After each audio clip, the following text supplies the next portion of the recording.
Cyprienne Edouette, C'est la nuit ne dort pas, Nouvel Institut littéraire du Québec. Du même auteur, Confidence des écrivains canadiens-français, interview, La coupe vide, roman.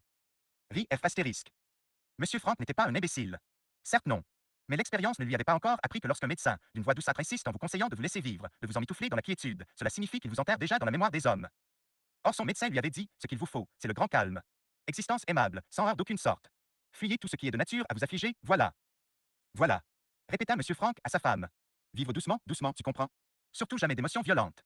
Le soir même, Madame Franck prouva qu'elle avait parfaitement compris en décidant de faire chambre à part. Au bureau, Monsieur Franck, pressé par la sympathie de ses collègues, avoua le régime de vie prescrit.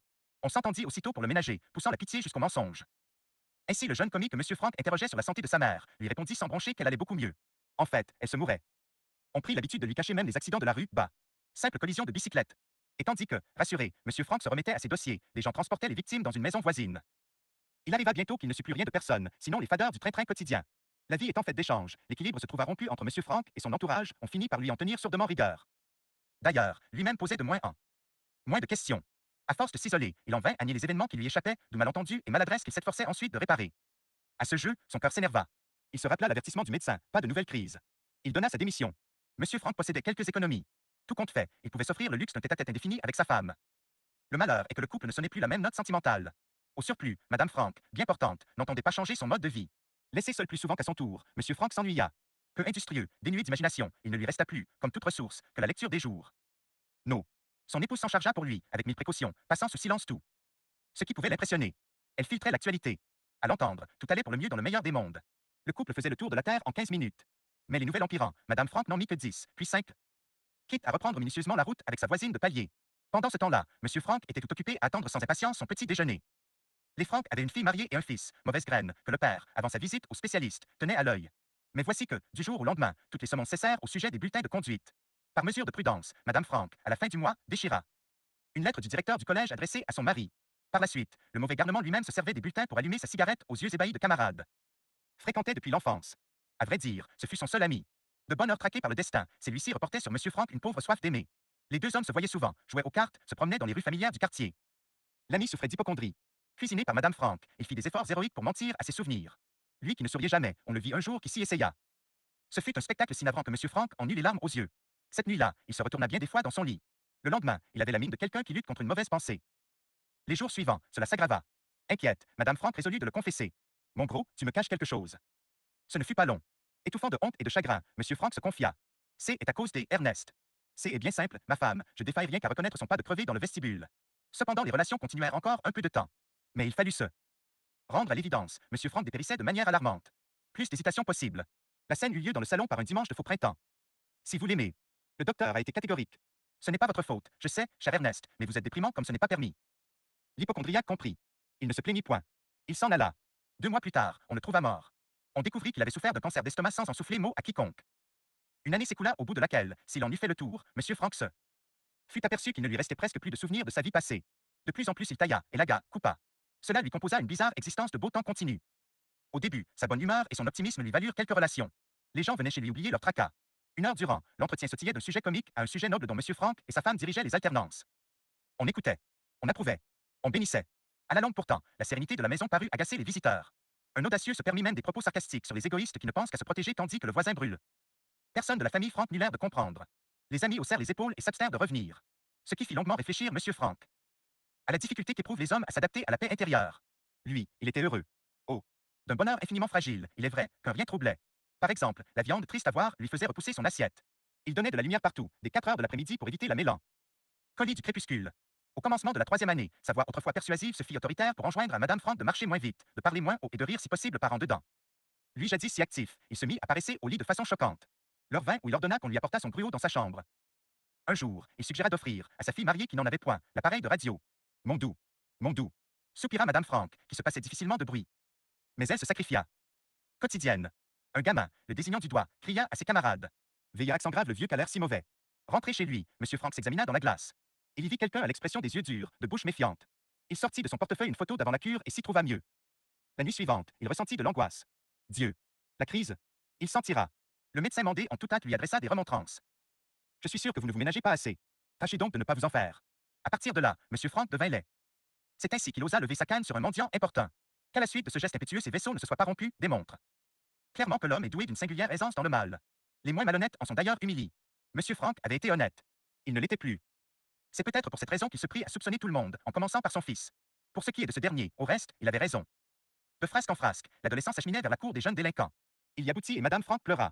Le père, lui, raisonna. Aimer son enfant, n'est-ce pas d'abord le protéger contre lui-même pour cent Monsieur Frank s'en fut voir le juge. Je suis malade, votre honneur. Je suis quasi un moribond. Encore quelques semaines et je ne suis plus rien. Quant à ma femme, il y a longtemps qu'elle est folle. De terreur. Calmez-vous, cher monsieur. Allez, je devine ce qui en est, des parents pauvres et courageux, un garçon révolté, qui. Oui, je. Vois cela. Tenez, j'aurai pitié. Au fond, votre fils n'est pas méchant. Je lui ferai un peu peur et puis je vous le rendrai. Mais pas du tout. Attendez. Je n'en veux pas. Vous dites pour cent, je me meurs, votre honneur. Vous l'avez déjà dit. Et après pour cent. Mon fils est un monstre. Ce gars-là joue du revolver comme on joue du chapeau. Comment? Enfin, je vous jure que je suis d'accord avec Madame Frank. La prison. C'est la prison qu'il faut à ce vaurien. Oui, oui. Au moins 2 ans. Délivré de ce gros souci, Monsieur Frank poussa un soupir de satisfaction.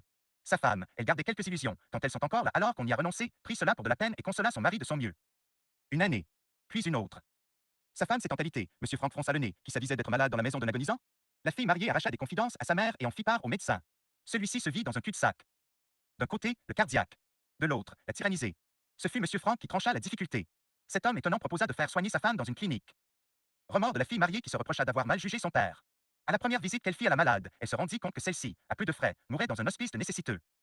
Une étrange existence commença alors pour Monsieur Frank. Il vendit sa maison et tout ce qu'elle contenait. Les souvenirs sont des tombes ouvertes. Si l'on y prend garde, une nuit venteuse nous jette parmi les morts. L'hôtel. Anonymat bienfaisant d'un hall d'hôtel. Indifférence de tout repos des portes numérotées. Il y avait longtemps que Monsieur Frank, par instinct de conservation, cherchait à être bête. Il le devait entre une table à cartes et la banquette du bar. Un soir qu'il avait ri bruyamment, il sentit une impérieuse protestation monter de sa cage thoracique. Il en fut étonné. Le cœur était donc toujours là. Mais une seconde douleur coupa court à toute ironie. Monsieur Frank une fois de plus abdiqua. On ne le revit plus. Un petit village existait quelque part. Sans maison. La forêt. Des gens racontèrent qu'un bonhomme un peu fou y avait élu domicile. US ajoutait qu'il vivait seul, qu'il avait une mine peu rassurante. En vérité, Monsieur Frank N avait plus de mine du tout. Ni laid ni beau. Ni bon ni mauvais. Il se tenait à côté des sentiments. Il n'avait oublié qu'une chose, c'est qu'à fuir le risque de la mort, on perd vite celui de la vie. Il évoquait l'âge des robots alors que les hommes auront cessé de faire servir la souffrance. Monsieur Frank néanmoins représentait une force, celle de la neutralité. Cet état d'euphorie dura assez longtemps pour que les villageois oubliassent celui qu'ils ne voyaient jamais. Un soir, au moment de moucher la chandelle, Monsieur Frank crut voir une ombre sur le mur. Il ne comprit pas, ses réflexes étant devenus lents. L'ombre bougea. Monsieur Frank tressaillit. Peu après, quelque chose de suant lui enveloppa les cuisses, la peur. L'ombre redevint immobile. Monsieur Frank éprouva comme une morsure de rat au cœur. Il mourut. Quand il fut par terre, l'ombre y fut aussi. C'était la sienne. Il y a déjà un bon moment que J ai disposé l'abat-jour sur mon ouvrage, que J et dit gaiement en prenant place dans le vieux fauteuil, une autre bonne soirée commence pour nous, chérie. Dans leur lit jumeaux, Bernard et Ginette dorment certainement. La cuisine est dans l'ombre, bien rangée, la radio fonctionne. Il ne viendra personne ce soir d'automne de vent mauvais. Notre maison est accueillante avec ses anciennes choses aimées. Nous pourrions, Hélène et moi, vivre tranquillement quelques heures à nous raconter les bruits du jour, à laisser deviner les tendresses de nos cœurs. Dans d'autres maisons, semblables à celle-ci, des gens qui nous ressemblent ne font pas plus ni mieux que nous pour être. Heureux. D'ailleurs, nous avons été heureux. Longtemps on est quatre. Nous l'étions hier encore. Peut-être pour les enfants n'y a-t-il rien de changé. Sûrement même. À cet âge, on fait confiance au bonheur.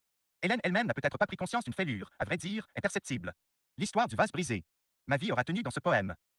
Je suis une femme déjà vieille bien que, dit-on, si je consentais à faire un peu de frais. Je n'en fais jamais à cause d'Hélène qui aurait alors à en faire trop. Parfois, au printemps, nous allions nous promener.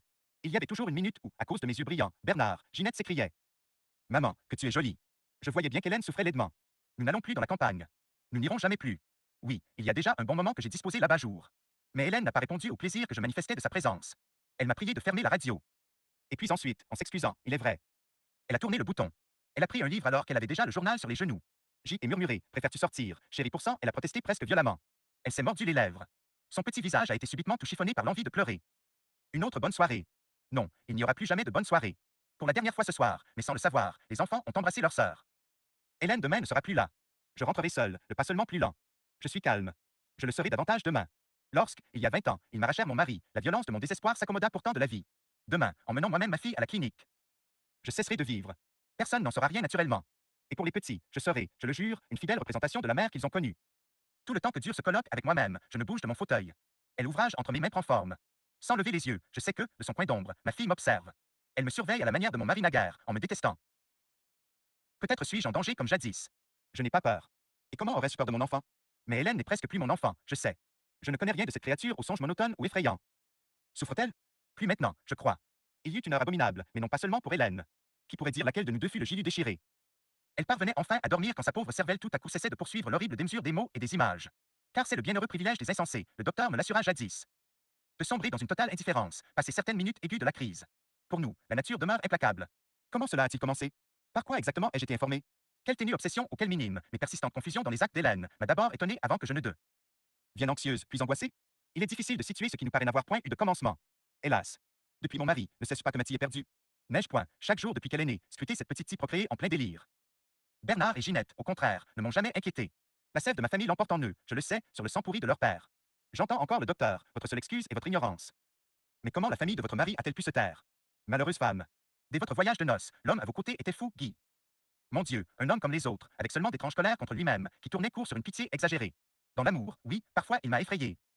À la naissance de Ginette, déjà Hélène et Bernard étaient en pension. Ma mère se chargea de la petite. On me les rendit tous les trois quand aucun d'eux ne me connaissait plus. Longtemps j'ai soutenu la fable de l'accident, dont les suites furent funestes à la santé déjà ébranlée de votre pauvre père. Longtemps Hélène ne s'avisa pas des pénibles contradictions de mon récit, mais il y a 3 semaines, voilà donc que la mémoire m'en revient, alors qu'il n'était pas qu'est-ce. Sion de lui, ma fille, à brûle-pourpoint, si je me mariais, maman, il me faudrait le certificat de décès de papa. L'as-tu? Mais, bien sûr. Enfin, il doit être dans mes papiers. Je fus atterré du son faux de ma voix. Songerais-tu à te marier à 16 ans, Hélène? Elle répondit non, sans plus, et reprit sa lecture. Dès lors, j'ai été sur mes gardes. Mais c'était trop tard. Quelque nette réponse que j'apportais à d'insidieuses ou brutales questions, et sans qu'elle pût réellement me prendre en défaut, ma fille avait pour elle l'intuition de la vérité. Son désordre intérieur lui-même l'a avertie d'un antécédent dans la famille. Or, à qui pouvait-elle penser, sinon à ce mort mystérieux auquel tellement elle ressemble? Enfin, Hélène m'a fait part de son intention de prendre une police d'assurance en me prévenant d'une exigence stricte de la com. Pani, tenir le certificat de décès du plus proche parent. Et si je l'avais perdu ce certificat pour 100, alors le médecin qui soigna papa. Tu sais bien qu'il est mort depuis 10 ans. Hélène me planta dans les yeux son grand regard où la fièvre ne cesse de monter. Il reste, dit-elle, d'une voix menaçante, il reste les registres du cimetière. Oli, mon Dieu. Lui apprendre ce qu'elle sait déjà serait-il pis que ce qui est? Si rien ne peut délivrer mon enfant, alors me délivrer, moi. Oui, crier l'épouvantable chose. N'est-ce pas, à la fin, mon dérisoire? Droit de femme désigné par un destin injuste. J'ai été abusé. Et puis inexorablement l'on m'a grugé toute espérance. J'ai été jeté dans la nuit, garrotté pour être plus savamment torturé. Ne me laissera-t-on au moins ceci, raconter mon effroyable histoire, telle que ma mémoire à jamais la contient? Le passé. OS ni d'attente maudite dans une maison tout illuminée par crainte d'être saisie par en arrière. Le cœur qui bat la terreur devant un masque d'homme subitement connu. Ah. Mon dégoût. Ma haine. Tout s'oublie, dit-on. Les imbéciles. Sinistres imbéciles capables d'affirmer cela. Allez demander à la femme du pendu ce qu'elle en pense. Demandez-moi si au seul rappel d'un nom toute ma chair ne se soulève et mes os ne se brisent et ma cervelle n'éclate. Et je recommencerai sous une autre forme, mais qu'importe la forme des choses si les choses demeurent. Cet enfer au fond duquel, à mon tour enfin, je sombrerai parallèlement à mes deux bourreaux. On exigerait cela encore? Que je me taise et que je cache cette double malédiction d'A. Voir une fille folle après un époux dément. J'ai pu trouver une fois l'héroïsme du silence. Un suicide manqué ne se tente point de nouveau. De quoi suis-je coupable au bout du compte? Quelle est cette impitoyable pesanteur sur ma vie? Quel crime ai-je donc commis? Au secours, mon Dieu. Vous qui ne m'avez jamais répondu, au secours. Car je sais, contre toute logique, je sais que vous. Entendez mon cri. Je n'en puis plus cependant, je vous le dis, mon Dieu, notre Père, je n'en puis plus. Je n'en peux plus, je n'en peux plus, je n'en peux plus, je n'en peux plus, je n'en. Bon. Voilà la crise qui commence.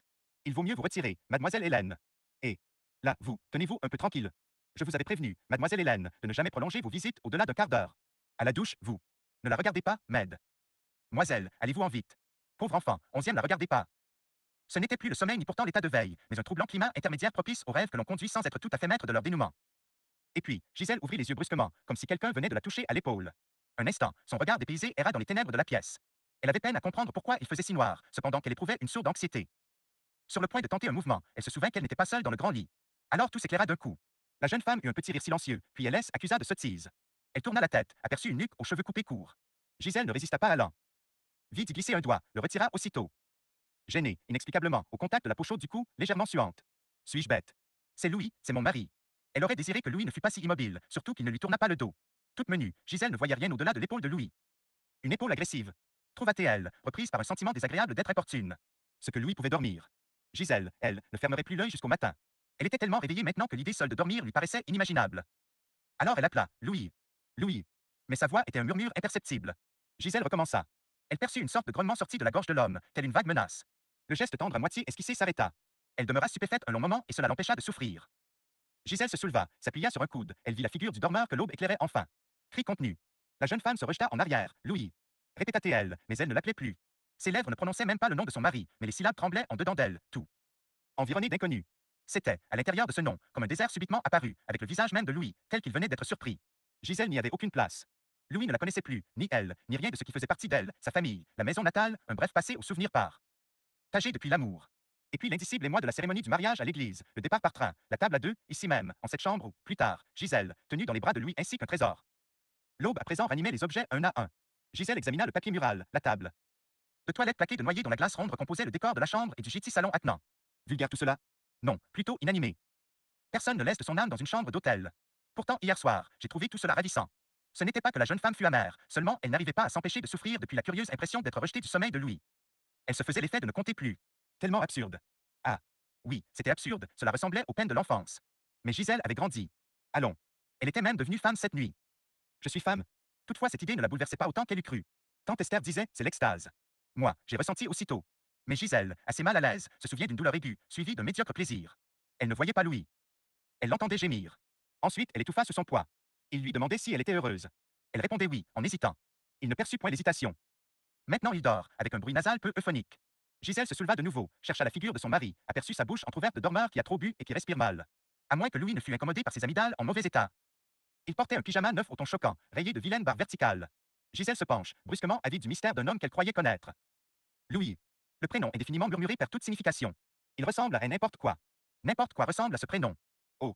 Le jeu pénible qui fait perdre pied à une jeune épouse.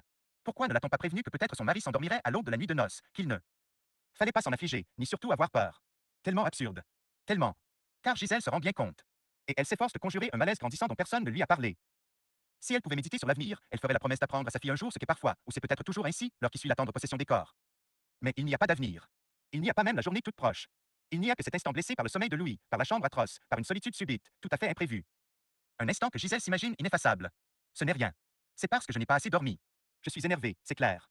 La journée a été harassante, le long voyage aussi. Et puis, s'il faut tout avouer, l'amour. Stricte vérité.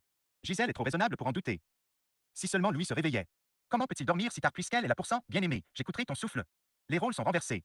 Fermez les yeux pour ne plus voir la chambre encombrée de valises neuves, de linge neuf. Ne plus voir la glace ronde de la table de toilette recomposer niaisement le décor du petit salon attenant. Fermez les yeux au souvenir du sourire gras du gérant de l'hôtel. Fermez, fermez les yeux. Gisèle se sent une chose petite et quand même encombrante dans le grand lit où Louis ne lui laisse que peu de place. Pourtant, Seigneur, pendant des semaines, Gisèle a-t-elle été un personnage assez important. Il semblait que la maison tout entière et les efforts de chacun pour lui plaire ne fussent jamais trop empressés à mesure que le grand jour approchait. Les yeux embués de maman. Louis contemplant sa fiancée ainsi qu'un joyau rare dont il n'était pas digne. À la fin, hier même, l'entrée à l'église. 150 têtes se tournent vers vous. L'émotion des amis. Le prêtre regardait venir le cortège nuptial. Papa mordait sa moustache. Louis adorait Gisèle ouvertement. Toute une assemblée occupée pour une heure du charmant bonheur d'une jeune fille. Quel incongru sentiment de consentir un acte dont profitait, de manière indiscernable toutefois, ce que Gisèle aimait. Et voilà. Gisèle met dans ses mots, prononcés à haute voix, l'étonnement humilié du présent, lequel ne s'accorde avec rien. De ce qui l'a amené. Sensation d'avoir été dupé. Louis dort toujours.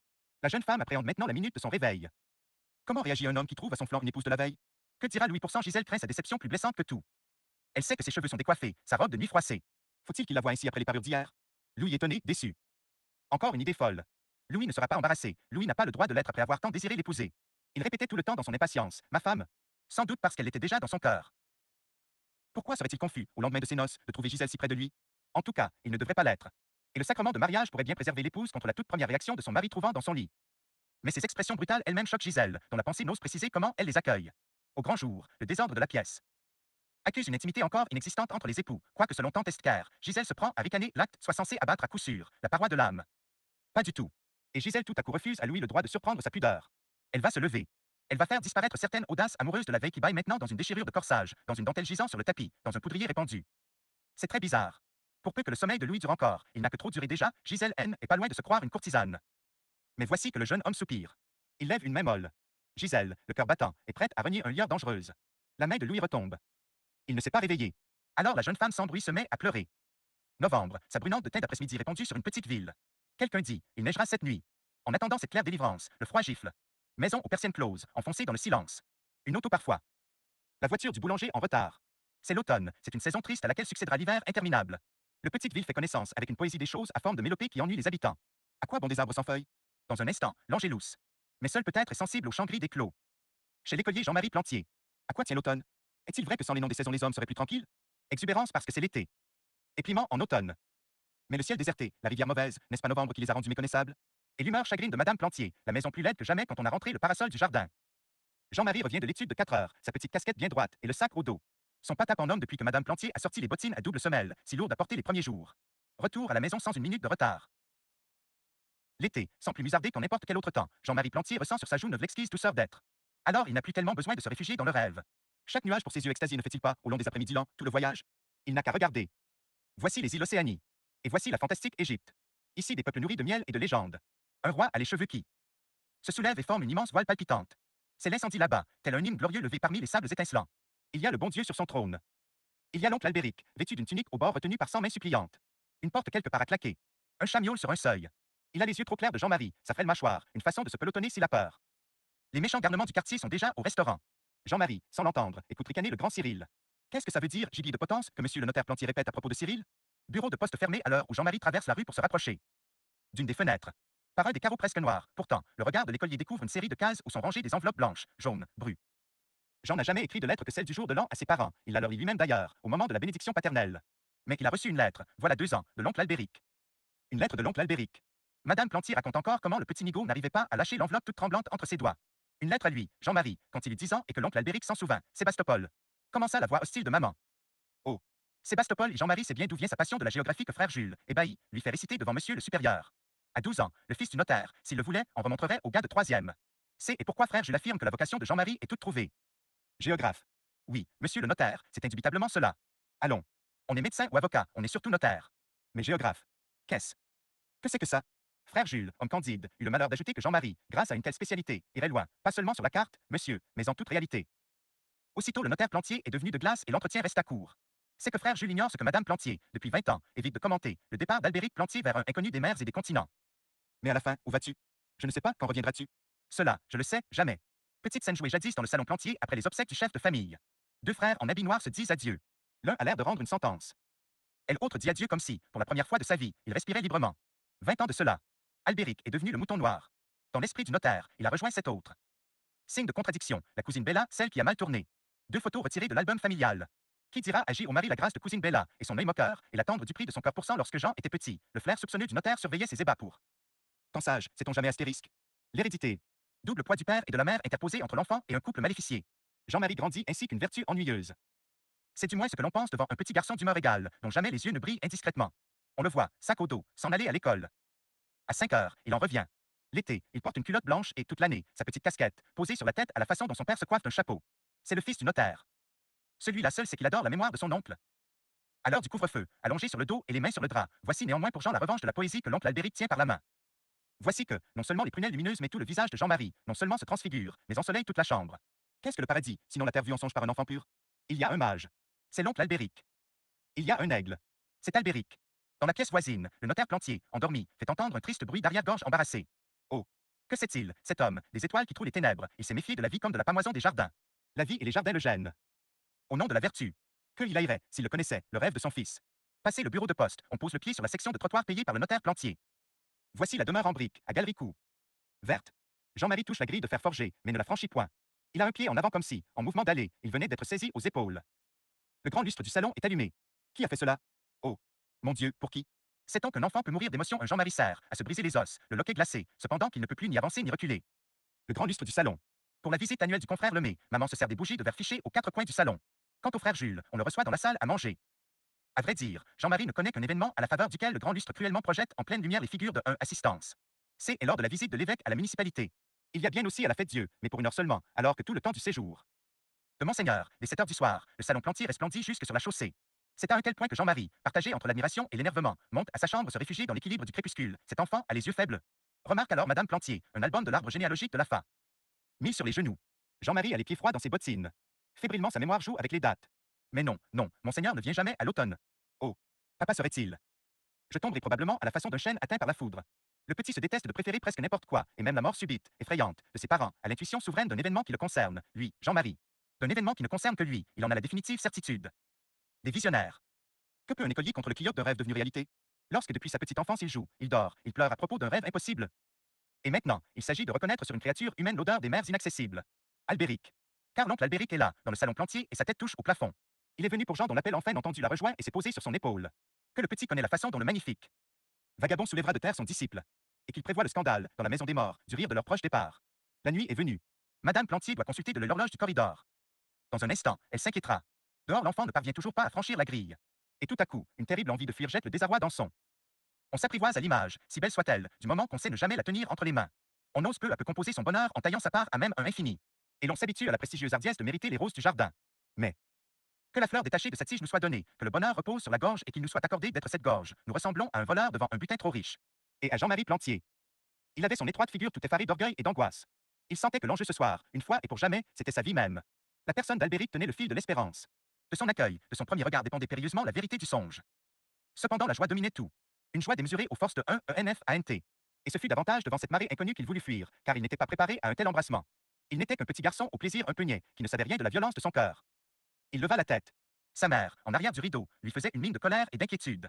Mais déjà, maugréante, Rosalie arrivait et le poussait en avant, de sa main libre maintenant un méchant fichu enroulé autour de sa tête. Au moment de franchir le seuil, la servante ressentit-elle que sous sa poigne l'écolier frémissait? Ainsi se débattent les oiseaux surpris aux sources. La chaleur de la maison.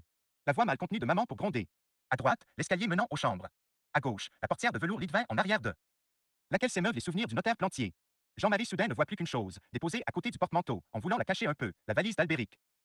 C'est un sac de tissu au flanc flasque, effondré dans le corridor qui l'encombre, sale, pesant, avec des marques d'usure qui n'ont rien de glorieux. Un de ces sacs bêtes. Mont fidèle dans lequel on se prend les pieds.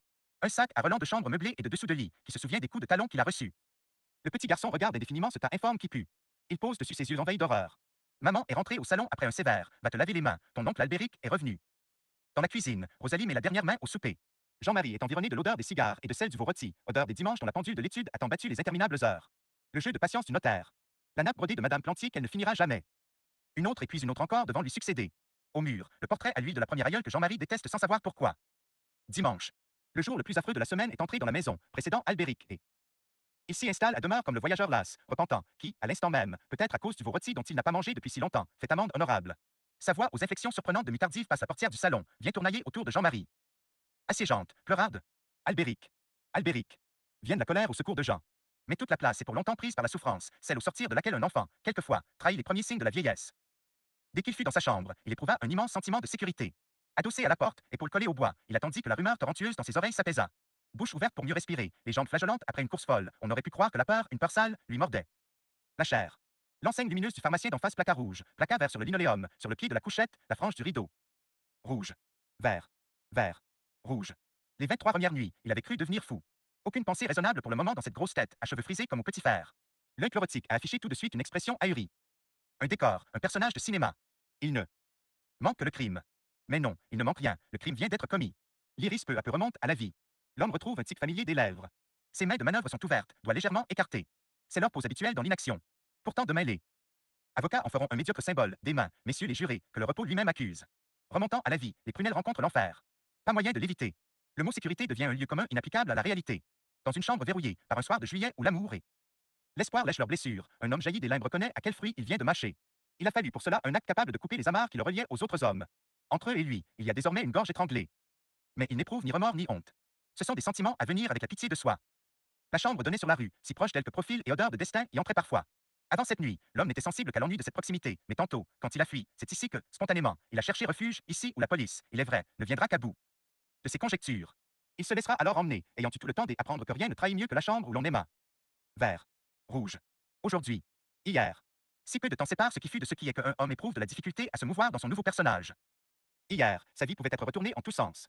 On n'y eut rien tâté de suspect. Ce matin même, il partait à un lieu accoutumé vers une besogne familière. Ce soir, il rentrait, un peu las, après le repas au cafétéria où les serveuses le connaissent. Deux changeaient de chemise. Deux allaient au cinéma voir un film de Véronica Legdon. Elle aimait la façon de se coiffer. Après le film, peu. Être-t-il proposé de manger un liot-dog pendant qu'elle refaisait son maquillage? Lui, il allumait une cigarette. Hier, la solitude ne faisait pas de bruit, souriait, a même ri quelquefois. Une solitude banale et infidèle, aux brusques pinsades, aux gifles inattendus en plein restaurant. Le temps allait son chemin plat dans lequel un homme a longtemps marché sans se douter qu'il était un monstre. Ce soir, comme tous les soirs, il est allé boire un verre de bière à la taverne. Il a bavardé sur des sujets usés, grève, petite paix, petite révolte. Quand il est sorti après un sonore bonsoir, il s'en allait tuer une femme et ne le savait pas vert. Rouge. Hier. Aujourd'hui. Lorsqu'il ne reste plus seulement à une créature humaine d'être désignée par son prénom, que cette très étroite et très puissante assurance lui est retirée, sur quelle rive, qui n'est plus de cette terre et pas encore de l'autre, aborde donc le paria. Vert. Rouge. C'est l'heure où toute la rue appartient à la foule. Des pas. Des rires. Des bouts de phrases. C'est l'été. En étirant le cou, on découvre des étoiles au fond des ruelles. Toutes les fenêtres sont ouvertes. Les gens s'interpellent dans ce quartier dont l'air n'est jamais pur et houlé. Gamins sont maigres. Qu'importe. L'inquiétude ce soir est inimaginable. Halte bienheureuse entre deux angoisses aux dents longues. Plutôt que de penser avec aigreur, les pauvres prennent congé d'eux-mêmes. Ce qui tournait en rond, une douleur surie, se tapit enfin. Et voici les mots. Des visages fatigués de femmes cherchent, on ne sait quoi, peut-être un arbre au coin de la rue. Mais cet arbre n'existe pas rare instant qu'une égratignure suffirait à faire saigner. Des brutes sentent cela confusément, mais personne ne demande un prolongement abusif. On sait qu'il faudra tout à leur revenir aux soucis et se livrer aux vieilles rancunes. Les heures s'en vont. Les dernières de la nuit se font légères et bruissent joliment dans un jeune feuillage. L'homme a fini par s'asseoir. Plus tard, il a enlevé son veston, s'est allongé sur le lit. Ses paupières lourdes ont battu avant de s'abaisser. L'enseigne du pharmacien allume d'un feu bref et fantastique le corps anéanti. On souhaiterait que finisse ce jeu de cache-cache, mais la mécanique reste implacable. Et puis, après tout, celui qui dort, un crime entre les bras, n'a cure de tout cela. Car il dort. Au procès, on se scandalisera. Lui-même s'en voudra d'avoir dormi, ne comprenant point que, pour la nature, il n'y a pas de crime, seulement des nerfs et des muscles là. Détendre après un acte épuisant. Heure noire du sommeil qui suit un crime. Pas une image, pas un souvenir, mais une massive et verticale plongée dans le néant. Aucun soupir ne passe les lèvres et le corps n'indique en rien qu'il est encore vivant. Simplement, l'homme endormi possède encore une vague confiance que les morts ont perdue. Et tout à coup, c'est cela le déchirement, que celui-là, demain sans un ami, sans maison, sans même son nom, ressemble, parce qu'il dort, à ceux qui possèdent. Tout est donc à venir encore de douzaines de semaines d'emmurement avec soi pour que cette face d'homme se dépouille enfin, lors du sommeil de la dernière aube, d'une absurde mais irrépressible espérance. Au milieu de la nuit, sans aide, l'homme se réveillera. Les bruits de la rue n'ont pas nuit à son repos. C'est le silence qui l'Y arrachera. Peut-être, quelques secondes, pourra-il croire que rien n'a changé depuis hier. 3 heures du matin. C'est est mardi. Puis le coup de poing en pleine poitrine du souvenir de la veille. Et l'homme se dresse, le visage blanc. Ce qui gêne le plus, c'est de savoir affreusement qu'il n'y a pas moyen de compter sur la protection d'une routine. Tout est d'une nouveauté vertigineuse. Les habitudes ont beau protester dans tous les coins de la pièce, entourer la couchette afin que l'homme s'y sente abrité, la mémoire, en servante dévouée, veut sortir des tiroirs les guenilles de l'enfance. Lui écoute, regarde, palpe comme un voleur. Les choses sont à lui pourtant, et il sait bien qu'il ne vole que ses propres richesses. D'où vient, en outre, qu'il se sent étranger, même à sa chambre où il a dormi tant de nuits. L'abîme déjà est ouvert. Il reste sur le bord qu'il n'a pas choisi. À cette heure, sans doute, des milliers de chambres connaissent le même engorgement silencieux de créatures aux prises avec elles-mêmes. Et peu importe, au bout du compte, si celui-ci est sain, celui-là meurtrier. Il suffit que le saint veuille tenir entre ses bras son frère défiguré. L'enseigne du pharmacien à la pointe du jour s'éteignit. Plus d'hier, mais un aujourd'hui qui ne finira point. L'homme se lava la figure, remit son veston. Il s'assit dans un fauteuil, face à la fenêtre. Il y avait longtemps qu'il ne s'était assis dans un fauteuil pour simplement attendre que passât le temps. 2 fois, elle lui avait dit d'avancer. Lui, si docile d'ordinaire, n'obéissait point. Eh bien, Michel, qu'est-ce que tu as? Ta soupe refroidie dans ton assiette. Lave-toi les mains, ôte ton béret. Il parut se décider brusquement, releva ses manches, saisit le savon, se mit à frotter ses paumes exagérément. Ça suffit. Intervint la mère. Tu vois bien que tu gaspilles le savon. Elle lui tendit une serviette. Prends. Mais prends donc. La femme fronça les sourcils. Est-ce que Michel ne savait plus comment essuyer les mains? Elle mit la soupe à réchauffer, répéta au petit garçon de prendre place à table. Car il mangeait avant les autres membres de la famille. Toutes sortes de raisons à cela, les unes légitimes, connues par exemple de ne pas dégoûter tout le monde en mâchant avec bruit, ou encore, énervé par un reproche un peu vif, de laisser tomber son verre de lait sur la nappe. Était-il sensible à cette manière de l'isoler? Certains enfants se flétrissent, dirait-on, comme fleurs passées du soleil à l'ombre. Quelque chose souffre dans leur silence. Mais Michel, à l'année longue, vivait dans un silence dont on ne savait s'il était peuplé. Et de quoi pour cent ton béret? Allons, tu sais bien qu'on ne garde pas son béret à table. La mère esquissa un geste qui fit raidir l'enfant et lui inspira de défendre sa coiffure. Mais la femme ne s'aperçut de rien, tout à la pensée que Michel n'allait pas mieux du tout, qu'il faudrait aviser. Sa main rude de ménagère rencontra les doigts du garçon sur le béret. À cet instant, elle lut dans les gros yeux bleus une curieuse expression de défi qui déclencha chez elle une colère subite, irrépressible. As-tu fini de faire l'imbécile? L'exclamation tourna court dans un cri horrifié. Non. Non. Michel tenta de s'échapper. Il se sentit saisi aux épaules par une poigne très dure et on lui tournait la nuque dans un sens, dans un autre, sans ménagement, tandis que le béret gisait par terre. Un bref sanglot de sa mère ébranla la résistance du gamin. Il osa lever les yeux, découvrit de la douleur sur le visage qui lui faisait face, de la vraie douleur capable de fondre sa peur à lui. Michel, déconcerté, prit un air stupide qui acheva d'ulcérer la femme. Elle gronda en le repoussant. Qui t'a fait ça? Il ne parut pas comprendre. Elle reprit fortement, en articulant bien. Qui t'a coupé les cheveux? Mais alors Michel serra les lèvres. C'est et Florent pour cent. Le garçon fixa sur sa mère des prunelles éperdues. Hein? C'est Florent qui t'a fait cette tête? Une fois encore saisi aux épaules, secoué, pirouetté. Il recevait à la figure de grands cris de rage. C'est Florent. Ce sans-cœur. Ce monstre. Attends que ton père rentre. Attends qu'il te voie. Le petit se mordait les lèvres au point de se faire du mal. Puis il ouvrait la bouche grande comme s'il étouffait. Florent t'a parlé d'un jeu, pas vrai? Comme les autres fois. Mais aujourd'hui, le misérable est allé trop loin. Tu le sens bien, Michel, que Florent s'est moqué de toi. Tu le savais tantôt puisque tu onzième voulais pas te défaire de ton béret. Michel commence à se débattre sous l'étreinte maternelle. Mais c'est en vain. Pourquoi t'es-tu laissé faire? Pourquoi est-ce que tu te tais encore? Florent s'est ri de toi, entends-tu? En ce moment. Il t'appelle son bouffon. Son bouffon. Les lèvres du garçon saignent sous ses dents. Mais ce 11 est rien cette douleur à côté de celle qui s'étale sur la face entière, sur le front, les joues, formant quelques grimaces hideuses. Le cou de Michel est mouillé de sueur. Au plus fort d'une pauvre lutte, les touffes de son crâne se sont hérissées entre des plaques blêmes de peau. Comment la femme peut-elle aller pousser l'enfant devant une glace et l'obliger à s'y contempler? Te vois-tu? Regarde-toi. C'est Florent qui t'a mis ainsi. Tout à coup, elle se prit à crier le nom de Florent par 3 fois, comme si elle voulait en déchiqueter chacune des syllabes. C'est un trop doux prénom. Il demeura intact, quoique la femme s'acharna longtemps contre lui. Elle est en ce moment le bourreau de son fils autant sans doute qu'elle aurait pu l'aimer. Elle trouve contre lui des accusations qui n'arrivent secrètement qu'à la blesser. Elle-même. Quant à Michel, c'est certain qu'il ne comprend pas le langage raisonnable dont, plus tard, toute la famille usera sans souci de cette petite et affreuse solitude blottie dans un coin de la cuisine. Tout le temps que va durer la discussion familiale, Michel ne sera pas même interrogé. S'il l'était d'ailleurs, que répondrait-il d'autre qu'une inconcevable chose entendue, il y a un instant, par la mère? C'est mon ami. Il n'a pas voulu me faire de mal puisqu'il est mon ami. Quelques secondes, la femme est demeurée court. Puis elle a essayé de rire. Elle n'a pas pu. Maintenant, échangeant des injures avec son mari, elle évite tout de même de reconnaître ce qui tremble encore. Sur les lèvres de l'arriéré, qu'il murmure pour lui, indéfiniment, c'est mon ami. C'est mon ami. C'est mon ami. Un chant. Une plainte. Mais personne n'écoute. Le mari et sa femme se sont d'abord jetés à la figure la honte d'une plaie commune que ni l'un ni l'autre ne veut admettre. Des paroles atroces sifflent d'une bouche à une autre bouche, parfois en même temps, pour renier un passé ineffaçable à cause clé son fruit amer. Michel assiste à la dispute entre ses parents. Il ne comprend pas pourquoi ces cris haineux le fouettent chaque fois qu'ils éclatent. Pourtant, on ne le regarde pas. Son nom n'est point seulement prononcé. Il s'agit ici d'une bataille d'adultes au motif indiscernable pour un enfant. Néanmoins, Michel est constamment atteint. Pas un coup ne le rate. Avec l'arrivée du fils aîné, les parents brusquement cessent leur jeu terrible. Ils parlent aussitôt un langage accordé, s'entendent comme toujours sur tout ce qui ne tient pas à l'amour. Le fouet des mots a cessé de exercer sur Michel, mais il demeure comme environné de l'écho des lanières. Ses gros yeux bleus éteignent. Hier, par à coup, il semblait découvrir sous le songe une réalité bienfaisante. Ses démarches alors, ses propos, son humble besoin d'enfant contenaient une espérance qui rassurait sa mère. C'est fini. Il vient d'être dépossédé à jamais, d'une seule fois. S'il respire encore, c'est à cause d'une réserve mystérieuse alors que déjà la nuit le presse de tous bords. Tout ce temps, la famille se prépare à triompher d'une humiliation qui ne l'atteint pas dans son âme. Le père a immédiatement pensé au père de Florent, ces cochons de propriétaire. De ses deux mains, il fait le geste de les égorger tous, celui-là va payer pour les autres. Je lui fourre une action en diffamation. Je le traîne en cours. Je ne le lâche plus. À la manière des sportifs, le fils aîné préfère une solution franche et courte. On tape, Michel, mon gars, on tape. Tu es plus grand et plus fort que Florent. Va le trouver et tape. La mère triche aussi, mais pas plus que les autres. Mieux. Elle se sert de son enfant bafoué pour venger sa propre honte de l'avoir mis au monde. Pour elle, il est question de la mission des mères, des insondables desseins de Dieu. Tout cela grince affreusement dans sa bouche. Michel attend. Ses lèvres ne remuent plus que faiblement. Il a un regard insupportable et moi qu'il ne sait opposer pour fuir le carré de cour aperçu par la fenêtre. C'est là que Florent lui a dit, tu seras notre empereur. Michel exultait d'être choisi puisque l'histoire de Napoléon Ier était belle, affirmait Florent, le chef, que les membres de la bande considéraient, bouche bée. Alors les ciseaux mordirent dans l'épaisse chevelure et se mirent à la ravager grotesquement. Parfois la lame piquait. Michel cherchait vite la douce figure de son ami afin de ne pas pleurer. La couronne faite, un trône fut improvisé. Florent entraîna Michel, le hissa lui-même sur les caisses. Il s'inclina profondément. Salut, mon empereur. Bref instant de silence autour du pitre. Puis toute la bande éclata d'un rire bête et triste, comme rit la foule. Michel se sentit perdu. Florent même ne pouvait plus l'atteindre d'un de ses rayons. Il était là pourtant, en avant des autres gamins, seul à sourire, démon lumineux. Démon. Démon. Hurle à présent la famille aux oreilles de Michel, arc-boutés sur sa foi comme eux sur leur expérience. En vérité, le combat s'est engagé dans la seule âme de l'enfant et les adultes ne font que hâter du pied une agonie certaine. En est le plan d'attaque familiale est complété, on les tient cette fois. Conclut le père, d'un ton d'authentique jovialité. La mère aussi est satisfaite. Elle se lève comme après une bonne action. Elle a le regard apaisé, le sourire pacifié. Câline, elle dit à l'intention de son fils, tes parents te vengeront, mon chéri. Mais Michel n'est plus sur sa chaise.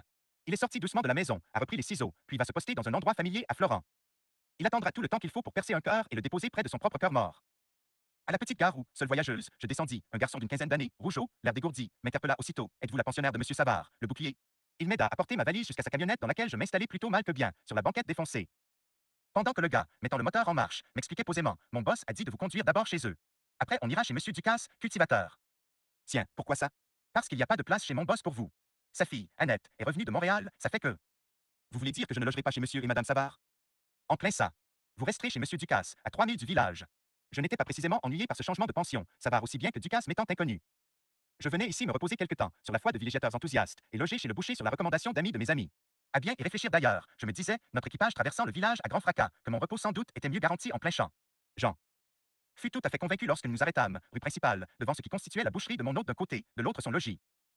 Un étroit perron, à balustrade décorée de pots de géranium, reliait la porte de la cuisine à celle de la boutique, fermée à 7 heures, bien qu'à travers la vitrine j'aperçusse mon chauffeur de tantôt découpant de la viande pour une clientèle qui filait ensuite, à l'anglaise, par la porte arrière. Mon hôte, lui, Monsieur Ernest Savard, le col émergent des géraniums, prenait le frais, un air bonhomme, en compagnie de son épouse, chacun irréprochable dans sa chaise berçante. Fort aimables tous les deux, ils n'arrêtaient pas de s'excuser, ou alors c'était pour vanter le domaine de Monsieur Ducasse, cultivateur, à me laisser croire que j'étais l'objet d'une faveur insigne. Tandis que nous conversions, et que je me gourmandais de ne pas aimer ces gens, mon regard fut attiré par ce que je n'identifiais pas à ce moment-là. Cela grouillait sur les souliers du boucher, masse noire, silencieuse, gluante, qui recouvrait à la lettre les chaussures d'un homme et montait par grappes. Pèse lente sur le bord des pantalons. Des mouches. Mais si grosses et si pressées les unes contre les autres, envahissant les pieds immobiles avec tant de tranquille assurance, que, médusé, je restais sur le seuil, les yeux attachés au spectacle d'un homme sucé vivant et qui haine en avait cure. Je compris plus tard que le boucher ne changeait de linge que le dimanche. Toute la semaine, tripotant de la viande, visitant les fermes, roulant dans sa camionnette, à table, à la veillée et jusque dans sa chambre, Savard vivait couvert de mouches, tel un cadavre oublié dans un ravin. Ce fut lui qui vint, cette fois, me conduire chez Monsieur Ducasse dont il m'avoua en route qu'il ne savait rien ou presque, mais rassurez-vous, c'est des gens honnêtes. On est tous du bon monde par ici. Prenez, Moï par exemple. J'écoutais peu les paroles, mais j'étais attentive aux intonations souvent fausses de la voix. J'observais surtout les mains brunes du boucher, agrippées au volant, sales de poils, qui devaient, pensais-je, écœuré, sentir la chair sanguinolente. Et je me tassais dans mon coin par peur de frôler le panta. Long tout raide de sang séché. L'homme devina-t-il ma méfiance? Il fit un effort pour forcer mon respect en me racontant comment il se faisait craindre, sinon admirer, des paysans dont il achetait les bêtes à vil prix. J'arrive les poches bourrées d'argent. Je leur fais tourner des 50 et des 100 piastres sous le nez. Ils sont tellement impressionnés qu'ils oublient de marchander. Je repars toujours le plus regagnant.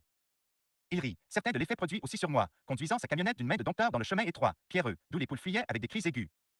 J'avais renoncé à protester et même à parler, me contentant d'offrir à mon guide ce qui s'efforçait d'être un sourire. Lui, il palabrait, vantard, menteur, avec, de temps en temps, un clin d'œil financier déjà observé chez son commis et que je devais retrouver chez Ephrem, le fils cadet des Ducasse. C'était, à mon gré, la plus belle heure du jour à la campagne, celle du long crépuscule déposé soi à soi sur les choses, dans l'envahissant silence de la nuit. J'y étais consterné cependant de notre équipage burlesque, qui saccageait la route faite pour le sabot du cheval, soulevait de la poussière jusqu'au perron de bois des maisons dont les habitants, pipe au bec, nous regardaient passer à toute vitesse. Mon guide, bien loin de se douter de mes sentiments, saluait de la main, avec une sorte de hauteur condescendante, les paysans graves, sans sourire, qui inclinaient le chef. Je les trouvais beaux et nobles d'attitude, tout à fait tels qu'ils sont décrits dans les livres bien pensants. Ils me reposaient, dans le décor classique de leur terre bien labourée, sous un ciel net, des figures à drame sans issue. Ici, pensais-je, pas de calculs inavouables, pas de haine rentrée qui gruge le cœur, ni de complicité sournoise avec un vice secret. Non. La santé de l'âme et du corps dans un admirable équilibre conditionné par une existence saine, féconde, très longue. Ici, la bénédiction de Dieu sur chaque sillon, sur chaque foyer. Ici, tenez, on arrive. Chez Monsieur Ducasse, c'est là, à gauche. Le boucher me désigna de l'index un véritable domaine en effet, comme on en trouve souvent chez nous où les terres libéralement attendent preneurs. Mon regard prit du temps à parcourir une immense étendue de beaux gazons bien propres, au centre de laquelle la maison de bois des Ducasse semblait perdue. Et semblait inhabitée tant il y avait de silence autour. J'observai le peu de labour proche et même de jardin. Quant aux arbres, on sait que le cultivateur canadien en tolère à peine quelques-uns, comme si leur présence, pourtant bienfaisante à la canicule, gênait les mesures qu'il ne cesse de prendre de son bien. Vous m'emmenez chez des gens riches, monsieur Savard, dis-je au boucher, qui engageait maintenant sa voiture dans le chemin privé des Ducasse, long de 2 arpents et soigneusement entretenu. Mon guide ne parut pas goûter beaucoup ma réflexion, laquelle diminuait sans doute, crut-il, son propre prestige. Il haussa les épaules. Y a pas un habitant riche par ici, fit-il, c'est les apparences qui sont trompeuses. Mais voyons, quand on possède une propriété de ces dimensions-là, elle est peut-être hypothéquée, ça, vous le savez pas. Je haussai les épaules à mon tour. Décidément, je n'aimais pas le boucher, sa grosse lèvre boudeuse dès qu'il était question d'autrui j'eus hâte de le quitter, de sortir de là. Cage étouffante du camion lequel, depuis 20 minutes, s'efforçait de compromettre la paix de la campagne. Mais dès que la poussière de nous retombait, le silence rose et bleu d'un soir de juin s'infiltrait à neuf dans toute chose et c'était comme s'il n'y eût jamais eu de camionnette pétaradant. Sur la route. Bonsoir la compagnie, salut tout le monde. S'écria monsieur Savard, immobilisant son véhicule cependant que, de mon côté, je poussais la porte d'un geste décidé et sautais à terre. À la ville, les présentations précèdent le signe de tête. Chez les paysans, on salue d'abord. Nom et prénom viennent ensuite. Comme complétif. Ainsi la famille Ducasse, père, mère, fille, s'était levée. Une belle fin de mois, reprit le bouclier, les foins s'annoncent extra. Monsieur Ducasse opina dans l'affirmative, sa femme également, et même la grosse fille un peu en retrait, qui restait debout à l'instar de ses parents, tout ce monde à pas. Rends m'occuper du boucher, mais ne me perdons pas une seconde de vue. Eh ben, oui, je vous emmène votre pensionnaire, dit alors monsieur Savard, ajoutant que les filles de la ville, ça a besoin de se refaire du sang chez les habitants. Je me serais bien passé d'intermédiaire comme celui-là, mais autres aussi sans doute. Ils me parurent contrariés par les boutades du boucher, blessés par sa voix vulgaire de commerçant habitué à intimider, par les claques dont il se tapait parfois la cuisse. Le chef de famille me souhaita la bienvenue avec un rien de solennité, d'une belle voix forte, en me tendant une main sèche qui contenait toute ma paume. Scène digne des livres que j'y avais lu une. Famille de paysans médite dans le soir, assise en demi-cercle sur le perron arrière de la maison, là où le regard possède à la fois le ciel et la terre, cependant que les bêtes au champ, etc. Ali, que tout cela me plut.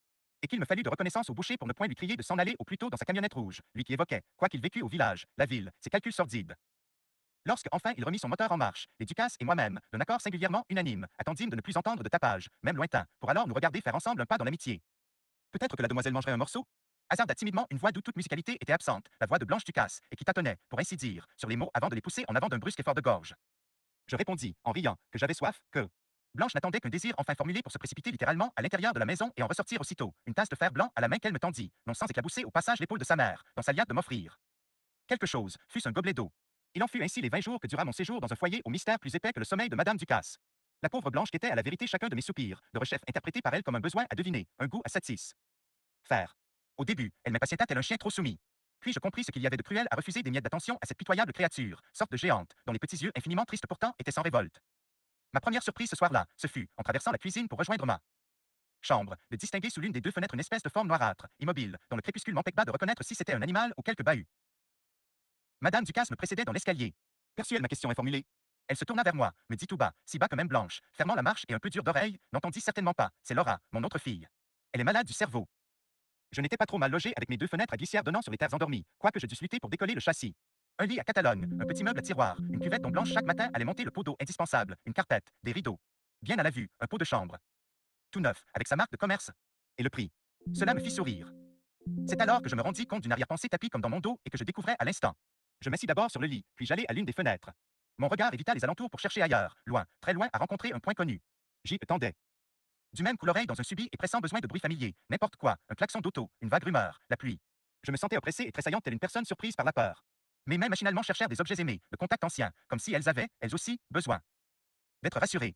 Partout, à jamais, semblait-il, c'était la nuit sans lune d'un pays étranger, une maison de ténèbres où je ne savais par quelle mauvaise chance j'y étais venu frapper, une chambre à angle craquant au milieu de laquelle je me pelotonnais, semblable à Laura dans un coin de la cuisine. Laura, la folle. Je crus tenir alors la raison de mon désart. Roi. Madame Ducasse ne m'avait-elle pas averti d'une manie de sa fille, qui se levait parfois la nuit pour errer d'une pièce à l'autre? Pour la troisième fois, je m'assurai que le loquet défendait ma porte et même j'y y traînais une chaise. À ce moment, mon arrière-pensée l'emporta d'un coup. Je partirais au matin. Malgré la peine possible de Madame Ducasse et de Blanche, leur bouleversante figure d'esclave résignée devait envahir mon sommeil la nuit même, malgré le ridicule de rentrer chez moi dès le lendemain, nonobstant même ce qui me restait de bon sens pour moquer une frayeur sans autre fondement que la nuit, le silence et mon état de santé, envers et contre tout. Ma décision fut prise. Non seulement je ne partis pas à l'aube, mais je prolongeai mon séjour chez les Ducasse. Je fus réveillé par la lumière d'un de ces matins d'été dont il semble que la terre entière vient de naître, qu'elle ne sait rien. Encore de son destin, innocente à l'égal de sa rosée sur les fleurs de lilas. Je m'éveillai par degrés, encore capable de retenir un bout de rêve, paresseuse à la réalité tel certain convalescent. Le point de Blanche à la porte me fit néanmoins me dresser brusquement sur mon lit. Ah. Ben, par exemple. Blanche Ducasse, cruellement cernée de toutes parts par le grand jour impitoyable, me parut plus massive, si possible, que la veille. Elle me regardait, l'exclamation sur les lèvres, son pot d'eau dans les bras, l'air. Tellement stupide que je me demandais si elle aussi, comme sa sœur, qu'est-ce qui vous prend, Blanche? Vous ne me reconnaissez plus? Fis-je, assez rudement, en remettant mes souliers. Soudain, je compris, me radoucis, c'est à cause de mes vêtements? J'y ai dormi tout habillé, c'est vrai. Et de quel sommeil? Hanté de figures effrayantes aux lèvres dévorées par des mouches gigantesques. Je soupirai d'aise au contact de l'eau froide sur mes joues, ce qui fit rire Blanche. Elle était plantée au milieu de la chambre, m'examinant et suivant tous mes gestes comme si elle en prenait mémoire. Mais je n'étais pas d'humeur légère, cette grosse présence plutôt malodorante m'irrita. Il faudrait prévenir Monsieur Savard qu'il vienne me chercher à l'heure du train, dis-je, sans seulement regarder Blanche, maintenant en arrêt devant mon petit nécessaire de voyage. Ses doigts déformés par de durs travaux se hasardaient, à ce moment, à toucher le manche nacré de ma brosse à cheveux. Je les vis se rétracter tout à coup et puis se mettre à trembler. Je ne peux pas, Blanche, murmurai-je, prise de pitié pour les doigts sans ongles qui souffraient, grotesques, au bord de la nacre, je ne peux absolument pas rester, voyez-vous. Peut-être s'habitue-t-on à voir quelqu'un souffrir sans grimace, avec à peine le souffle plus court de temps en temps. Ce qui nous convainc, c'est la torsion du corps, une face dévastée. Je n'avais pas besoin pourtant de regarder Blanche, les doigts seuls me suffisaient. Ils étaient retombés, avec de furtifs tressaillements d'agonie le long de la robe du dimanche. Toute mon impatience était épuisée. Et même l'angoisse de la veille. Comment, au surplus, ces choses me paruraient ridicules pendant que, dos tourné à Blanche, je laissais monter à la fenêtre jusqu'à moi une paix indicible, le désir d'être simple et bonne. Comme l'inoffensif été. Comme une petite statue de Bernadette Soubirous, plat. C'est sur la commode. Déjà, à l'aube, à demi consciente, n'avais-je pas découvert sur les murs quelques chromopieux, peinturlurés jaunes, roses, mauves, qui me faisaient un entourage hors de tout doute. Quelle mouche, laissée en arrière par le boucher comblé, m'avait piqué pour que je me misse en pareil état hystérie. Que, jusqu'à m'imaginer dans un monde, brusquement tourné vers Blanche tout. Jours immobiles, je la saisis aux épaules dures, carrées, chaudes, des vraies épaules de gars, et lui criai très vite que je restais. Oui, oui, je restais, afin de délivrer sa face de toute douleur, d'un coup, comme par magie. La paysanne commença alors à rire comme si elle haletait, rentrant son chagrin puisque je le voulais ainsi. Et je me persuadai, comme on aime à le croire des enfants et des bêtes, que Blanche vivait sans cicatrice. Pourquoi la fille cadette des Ducasse me dit-elle, au moment où nous quittions la chambre, de son élocution laborieuse, en baissant inexplicablement le ton, si vous étiez partis un matin de suite, le père aurait dit que vous aviez eu honte de nous trois. De vous quatre, corrigeai-je, légèrement. Non, reprit Blanche, le front tout plissé, en comptant sur ses doigts, la mère, Laura et Moé, ça fait ben trois. À 8 heures du matin, il y a belle lurette que les paysans ont déjeuné. Ceux-ci, levés à l'aube, avaient déjà abattu une besogne considérable lorsque je descendis, flanqué de Blanche qui, en un tournement, venait d'échanger sa robe neuve, la seule qu'elle possédait et dont elle avait voulu me faire. Faites le premier matin, contre ces guenilles de travail. Mon premier bonjour fut naturellement pour Madame Ducasse, une femme maigre, au sein flasque, vêtue d'une espèce d'étoffe verdâtre, sans coupe, sans aucune garniture, que je lui devais voir sur le dos tout le temps de mon séjour, comme à Laura de la vieille serge noire, puante, et des bas de laine en plein été. À mon entrée dans la cuisine, Laura, encore dans son coin de prédilection, sous la fenêtre, me jeta un coup d'œil peureux, aussitôt détourné, qui me serra le cœur. D'ailleurs, sa mère aussi, avec son pauvre corps exténué qu'elle s'efforçait de redresser, la lamentable Blanche et la surprenante pauvreté de la pièce, tout cela acheva de dissiper mon imbécile frayeur de la veille pour faire place largement à une compassion spontanée. Ceux qui ont beaucoup pâti sans doute flairent de loin la sympathie, ils s'y accrochent en affamés. Même Laura peu à peu s'accoutuma à mon sourire. Elle ne m'adressa jamais la parole, mais sur la fin de mon séjour au moins ne s'enfuyait elle plus dès que j'y approchais. Je vais vous faire du thé bien chaud et des œufs. Du thé suffira avec un peu de pain, répliquai-je, vivement, car je n'avais pas été sans remarquer la graisse à l'état liquide dans une assiette, hélas, visitée par les mous. Chais. À propos de mouches, j'y en étant vu en 20 jours, des vertes, des jaunes, des noires, sur les aliments et sur mes autres qu'à la fin, à l'exemple des fils Ducasse, je m'exerçais tranquillement à les dresser le dimanche matin. Mais le premier jour, m'étant privé de déjeuner et presque de dîner, je résolus de faire partager mon dégoût à Blanche, lui représentant, comme à un bébé, que ces bestioles-là étaient sales, qu'il fallait les chasser à tout le moins de la table. Blanche riait, ce qui était sa façon de prouver qu'elle avait compris, avec une gaieté extraordinaire. Puis elle réfléchit laborieusement, trouva sans doute une solution, mais refusa de m'en faire part. Tout le jour, à intervalles plus ou moins longs, elle me criait, ravie, une surprise pour la demoiselle de main. Plus de mouches pantoutes, nulle part. Le lendemain, je fus éveillé par une âcre d'heure passant sous la porte. Je pensai à la surprise de Blanche, laquelle n'était pas sans m'inquiéter. Qu'est-ce que cette créature très simple avait trouvé pour me débarrasser des mouches? Je consultai ma montre, à peine 7 heures. Tant pis. Il fallait que je descende. J'enfilai une robe de chambre, ouvris ma porte et me dirigeai vers l'escalier. À mesure que je m'y rapprochais de la cuisine, une odeur, de plus en plus impérieuse, me tenaillait la gorge. Je perçus le mouvement de navette sur un plancher de ce qui devait être la brosse de crin entrevue hier. Quelqu'un toussait sans arrêt. Je pensai, la malheureuse. Et me précipitai dans la cuisine pour agir recevoir Blanche, à genoux, frottant. À demi suffoquée, les planches échardeuses enduites d'un terrible désinfectant pour écurie.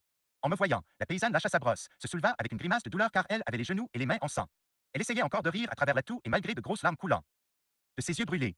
Elle me cria, exaltée, plus de mouches pantoutes pour la demoiselle, un plus pantoute de mouches. Une grande cuisine irée à 3 portes donnant, l'une sur l'arrière de la maison, l'autre en avant. La dernière s'ouvrait sur la salle qu'il fallait traverser pour atteindre. Docteur, un escalier de fortune menant à l'étage. C'est dans la cuisine que nous vivions, à l'exemple de toutes les familles paysannes. Du monde, y mangeant, y veillant, y travaillant les jours de pluie. Lorsqu'il fallait fermer les portes sous l'orage, l'odeur de sueur, les hyalènes mêlées à la friture et au relent nauséabond de la porcherie collée à la maison, les premiers jours me soulevèrent le cœur. Je levai alors les yeux pour me distraire sur une bonne dizaine de calendriers coloriés, les uns datant de quelques 10 ans en arrière, dont on avait décoré les murs, pêle-mêle, avec un Sacré-Cœur, un Jésus de Prague, une Sainte Vierge, plusieurs saints illustres et moroses et des rameaux qui tenaient comme par le poids de leur poussière. Jamais une fleur n'entrait ici, bien que l'été de tout cœur en fit surgir partout. Sur la table, aux pieds entrecroisés, très lourd, Madame Ducasse posait astérisque entre les repas, une garniture compliquée en papier gaufré, protégeant une assiette en plâtre peinte à la main, lointain cadeau de noces ou trophée de bazar. Le grand luxe de la cuisine, c'étaient les chaises disposées en rang d'oignon le long des murs. Elle semblait à l'année longue veiller un mort. En vérité, la cuisine des Ducasse remâchait de la tristesse dès le crépuscule et devenait lugubre à la lueur des lampes toujours fumantes, dont on économisait la mèche par principe. Nous nous installions autour de la table, Madame Ducasse, doigt occupé. Regard errant, Blanche cognant des clous à se disloquer la nuque. Laura, elle, rôdait encore un peu autour de la maison. Puis elle venait sans bruit s'accroupir sous la fenêtre, mendiante au juge, qui sait? Le chef de famille, à sa place accoutumée, se versait un vin sans couleur, doux et traître. Tel un vieux chat. Pourtant, c'est malgré tout dans sa cuisine que Madame Ducasse respirait avec le moins de contrainte. Quand elle me fit, s'y croyant tenue, les honneurs de la salle, j'observai, non sans étonnement, que le dos de la femme voûtait davantage et qu'elle baissait ton. Pour un peu, elle se fut mise à marcher sur la pointe des pieds. J'avisai bientôt un antique fauteuil dans la bourrure duquel un rat sans doute était roi. C'est est un souvenir. Madame Ducasse pourtant les paupières de la femme battirent. Oui. Soufflatait-elle. Intrigué par l'attitude nouvelle de Madame Ducasse, j'y insistai. Le fauteuil appartenait à votre père ou à votre mère et vous les aimiez beaucoup pour ça. Alors je vis le masque mou de la paysanne subitement se tendre, devenir presque dur. C'est le fauteuil de mon beau-père. Bita une voix méconnaissable. L'homme est mort à 96 ans. Il était paralysé depuis 10 ans. Il essayait de me mordre la main parce que je le faisais manger. Plus tard, beaucoup plus tard, lorsque la confiance entre nous osa déceler les lèvres de Madame Ducasse, elle me confia une sorte de géant, craint des hommes et des bêtes. Il me haïssait parce que je résistais à ses avances. Devenu vieux et péa. Ralitique, il crachait sur moi et je devais prendre garde qu'il ne déchirât ma robe de ses énormes mains aux ongles noirs. À quel moment précis ai-je vu Laura s'enfoncer davantage dans l'ombre du mur, et puis faire une espèce de boule de tout son corps, comme si l'intuition d'une souffrance possible lui inspirait d'ainsi s'en défendre. Et puis, est-ce au matin de mon premier déjeuner manqué chez les Duas que je sentis vaguement du malaise dans le rire intermittent de Blanche? Quand donc, pourquoi moi-même, tout à coup, et pour la seconde fois depuis mon arrivée, ai-je éprouvé que j'étais entraîné sur la pente d'une inquiétude indiscernable, comme si je sortais de moi pour m'en aller seul dans un chemin maléficié? Il est facile de tout comprendre après coup. Mais au moment même, j'en savais moins encore, pour sûr, que les femmes du caste dont il me parut qu'un souffle froid venait de m'isoler. Brutalement, nous étions rejetés sur nos îles respectives, elles sans lutte, moi me débattant ainsi que je ne devais plus cesser de le faire contre une menace impossible à identifier, laquelle exerçait par ailleurs une singulière force d'attraction sur ma volonté. Je me souviens parfaitement d'avoir posé, heurtant la soucoupe, ma tasse de thé sur la table. Puis je résistai de toutes mes forces à l'envie de tourner la tête vers le seuil. La minute d'ensuite, une voix d'homme sur de lui disait simplement, la demoiselle, je l'espère, a bien dormi. Était Monsieur Ducasse, maître des lieux. On s'étonnera peut-être de la familiarité rapide des relations aussitôt nouées entre les femmes Ducasse et moi. J'étais chez des gens très simples, au surplus privés de toute distraction. Blanche n'avait jamais eu d'amis. Sa mère ne connaissait qu'un compagnon taciturne. Je représentais l'inespéré, un souffle libre. Rien qu'à l'avidité avec laquelle les deux femmes suivaient tous mes gestes, s'émerveillaient de m'entendre rire, parfois saisissaient ma main, comme pour s'assurer qu'elle ne rêvait pas ma présence. On ne pouvait s'empêcher d'évoquer le désert de leur cœur. Quelle existence, songeais-je, a été, sera encore après mon départ, celle de Blanche qui, à 42 ans, ne connaît pas la douceur d'une sollicitude amie et quant à l'amour. L'amour lui-même, son don total de joie et de larmes, la floraison, puis l'épanouissement, puis le fruit de l'amour, surtout le fruit que le corps de la femme a un tel besoin d'enfin donner à l'homme. Oh. La pauvre forte Blanche Ducasse, dont pas un gars n'avait voulu éprouver l'infinie générosité. On eût cru parfois la voir tressaillir de froid. Parfois aussi, sur ce masque ingrat, une espèce de honte d'être comme en n'étant pas. J'étais parti sur l'ordre du médecin me reposer à la campagne. J'y comptais vivre un mois à ne presque pas réfléchir, mais en revanche à manger abondamment et à dormir beaucoup. Ce fut exactement l'inverse qui se produisit, en ajoutant le curieux exercice de faire ma valise une demi-douzaine de fois pour la défaire l'heure d'après. Jamais de ma vie, au reste, je n'ai vécu plus intensément que sur cette ferme isolée, au décor magnifique et monotone, dont il semblait, de la route, qu'une paix inaltérable y dut inspirer être et chose. La paix. Oui, pourtant, la j'y ai régné ici. Des abords entre l'homme et son labeur. On travaillait chez les Ducasses de la pointe du jour au crépuscule, sans hâte, d'une science éprouvée, accordée au rythme même de la nature. Comment ne sais-je pas admirer une Blanche, pleine d'une tranquille autorité parmi la basse-cour, et au point que son bras puissant enfourchait? Mais plus beau que Blanche, parce qu'il était, elle, intelligence même des lieux, Monsieur Ducasse, dédaigneux du danger, menant ses cliveaux au galop, debout dans sa voiture, le dos droit, tête nue. Il sait que vous le regardez, c'est à cause murmura Madame Ducasse, qui hocha la tête et se remit à sa lessive pendant que je m'étonnais du ton à la fois méprisant et affligé de cette épouse aussi diminuée physiquement que son mari, à 70 ans, témoignait d'une virilité victorieuse. De toute manière qu'on y réfléchit, au reste, ce couple-là s'imaginait mal. Presque autant que le fils du voisin, un solide gaillard à tignasse fauve, batailleur et joyeux, avec Laura, caché dans les broussailles pour le voir passer. Pourtant, jamais je n'entendis M. Ducasse, même au plus hardi de ses confidences, exprimer, fût-ce dans un soupir, quelque regret de son mariage. Quant à sa femme, le dernier jour, elle me tendit un bout de phrase avec lequel je m'en allais pour tenter l'impossible histoire d'un cœur. Mort, il n'était pas comme maintenant, naguère. La paix toutefois commandait à n'en pas douter les relations de la famille, entre les femmes ouatées d'une affection de bêtes de somme qui se défendaient les unes les autres contre d'outrées exigences des fils. Éphrem, le cadet, dont la femme était souffreteuse, il est vrai, se butait à une surprenante résistance maternelle s'il tentait d'abuser de Blanche. J'ai vu celle-ci pendant 8 jours se lever à 3 heures du matin pour aller faire le train chez Éphrem. À 6 heures, elle revenait traire ses propres vaches, écrémer le lait, porter à manger aux cochons. Le midi, elle courait de nouveau chez son frère accomplir une épuisante besogne dont elle recommençait la pareille ici jusqu'à 10 heures du soir. Pendant ce temps, Éphrem, à la ville, faisait un excellent marché et revenait, vêtu de 9 des pieds à la tête, n'ayant pas une minute songé à un petit cadeau pour Blanc. Chez Blanche, dis-je, sévèrement, à la malheureuse qui, exténuée, n'avait plus la force de rire. Je vous défends de recommencer. Entendez-vous pourcent, le bon Dieu n'aime pas cela, Blanche, et votre frère n'est qu'un épouvantable égoïste. Bah. Demoiselle, murmura la pauvre, avec la douceur résignée d'une longue expérience. J'y ai fait bien plus que ça dans le passé pour les gars. Ce soir-là, au souper, désignant au père du bout de ma fourchette, sa fille somnolente sur son assiette, j'osai lui déclarer qu'on traitait Blanche comme il n'était pas permis. Devant mon audace, Madame Ducasse blêmit. Je la vis me faire des signes désespérés. Laura elle-même, dans son coin, se prit à m'examiner franchement, avec une telle expression intelligente que j'y en demeurai interdite. Vous n'êtes pas de mon avis, monsieur Ducasse? Fis-je, décidé à acculer cette fois le diable d'homme, qui trop souvent l'emportait par un silence glacé dans son terrible. Œil gris soulignait la menace enclose. Blanche est une femme, sa résistance n'est pas sans limite après tout. Je vis les lèvres minces se desserrer dans un imperceptible sourire. Les yeux gris lentement inspectèrent Blanche, à demi affaissée, qui tenait encore dans sa main un couteau taché de beurre.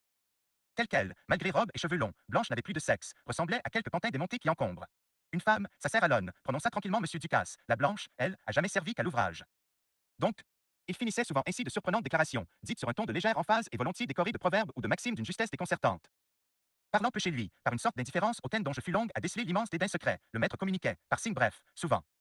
Cassant, à sa femme et à Blanche, sa volonté. Il se tenait le moins possible dans sa maison, même les jours de pluie. Ou alors, au craquement d'une chaise berçante, laquelle sans doute rythmait le cours de ses extraordinaires réflexions, M. Ducasse buvait lentement de grands verres de vin. Car l'intelligence de cet homme-là, par ailleurs un vrai paysan de chez nous, je l'ai vu occupé, non, obsédé de problèmes tels le mystère de la vie et de la mort, celui de la miséricorde de Dieu égale à sa justice, jusqu'à tard dans la nuit, alors que la lampe fumeuse rendait effrayant le masque de mon hôte, rongé d'angoisse, de remords, de terreur. Depuis longtemps, les filles là-haut dans leur réduit dormaient. Je prenais pitié des Madame Ducasse qui, affalées sur une chaise, ronflaient. Mais comment renoncer à connaître une créature humaine exaltée par la nuit, cependant que les rasades de vin d'eau, mestique tout le jour ayant remplacé beau, le soir venu délier la langue de M. Ducasse mieux qu'aucun confesseur. Car si au commencement, je haussai les épaules, un tel tourment intérieur me semblait invraisemblable chez un cultivateur de la condition de M. Ducasse, peu à peu, sans doute subissant moi-même l'indubitable pouvoir magnétique des yeux gris. Plus froid que pierre, je me pris au redoutable jeu de soupçer avec mon hôte, ni plus ni moins, l'infini. En sorte que nous passions les veillées à nous effrayer mutuellement. C'est à la suite des monologues de M. Ducasse que je faisais ma valise. Blanche, annonçai-je à la grosse fille, déjà en route vers le poulailler, je vais avec vous. C'est est correct, la demoiselle, consentit mon amie, et elle me promit gentiment la plus grasse parmi les poules. Car c'était jour de massacre. Tous les mardis, en prévision de la visite du boucher, M. Ducasse séparait les cochons à vendre tandis que Blanche faisait le choix parmi la volaille. Elle poussait le battant, posait le pied n'importe où, sans égard pour la semelle de son soulier, examinait les poules longuement, une à une, de son air placide, en les appelant. Elles ont peur, Blanche, elles savent ce que vous venez faire. Ne puis-je m'empêcher de murmurer, assez impressionné, ma foi, par les appels aux secours éperdus de la basse-cour en pagaille. Mais Blanche, toute à sa méditation meurtrière, n'entendait rien. Elle s'était assise sur les talons, ses grandes mains calmes attendant un ordre. Tout à coup, les mains s'abattaient sur une victime, auquel se trouva, parfois fort difficile à atteindre. Blanche ramenait sur ses genoux, par les pattes, une volaille. Subitement muette, qui palpitait. Sans précipitation comme sans atermoiement plus cruel encore, d'une torsion bien mesurée, Blanche cassait un long cou révulsé. Elle lâchait la poule sans s'occuper de quelques réflexes saisissants. Je te tuerai sans colère et sans haine comme un boucher. Oui, rêvais-je, le boucher tuait veau et mouton sans les haïr peut-être. Mais je répondais davantage de Blanche Ducasse. Le bleu pauvre de son œil ne luisait pas sur une mauvaise tâche à accomplir. Sa lèvre sans phare, toujours gercée, ne tremblait pas. Ni plaisir ni peine.